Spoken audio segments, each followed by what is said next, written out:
కోరుకోవట్లేదు. కానీ మమ్మల్ని అవమానపరిస్తే బీఆర్ఎస్ కి ఏ గతి పట్టిందో అదే గతి మీకు పడుతుంది. వీళ్ళందరూ కష్టపడి మీకు ఓట్లేసి గెలిపించారు. నాకు కూడా వేశారు, అక్కడ కాంగ్రెస్ వాళ్ళు వేశారు, టీడీపీ వాళ్ళు వేశారు. నేను స్నేహధర్మం పాటిస్తాను, మీరు కూడా పాటించండి. పాటించకపోతే మీకు రక్షించేవాడు ఎవడు ఉండడు. మిమ్మల్ని ఉండాలని మేము కోరుకుంటున్నాం కాంగ్రెస్ ని. ఎందుకంటే బీజేపీ లాంటి మతోన్మాద పార్టీ రాకూడదని మేము కోరుకుంటున్నాం. అందుకని మేము సపోర్ట్ చేశాం.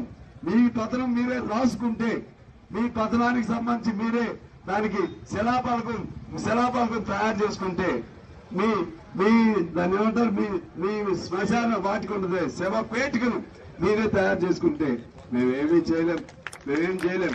అందుకని చెప్తున్నాను, కమ్యూనిస్టుల్ని వీళ్ళేముందని చిరంజీవి సినిమా డైలాగ్ చూసావా, ఒక్కే కదా అని పీకితే పీక కోస్తామని. అదే పద్ధతిలో ఒక్కే కదా, కమ్యూనిస్టే కదా, వీళ్ళు 10 మందే కదా అనుకుంటే ఈ 10 మంది చాలు మీ సంగతి చూస్తారని చెప్పి తెలియజేస్తున్నాను. అందువల్ల భయపడే సమస్య లేదు. కమ్యూనిస్టులు మనం నిజాయితీగా ఉండేవాళ్ళం, చివరి వరకు ధైర్యంగా ఉండేవాళ్ళం.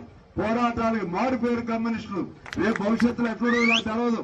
అవసరమైతే పినపాకు కూడా పోటీ చేయాల్సి వస్తే మళ్ళా కూడా పోటీ చేయడానికి సిద్ధంగా ఉంటామని చెప్పి తెలియజేస్తూ మీ అందరికీ హృదయపూర్వక నమస్కారాలతో సెలవు తీసుకుంటున్నాను.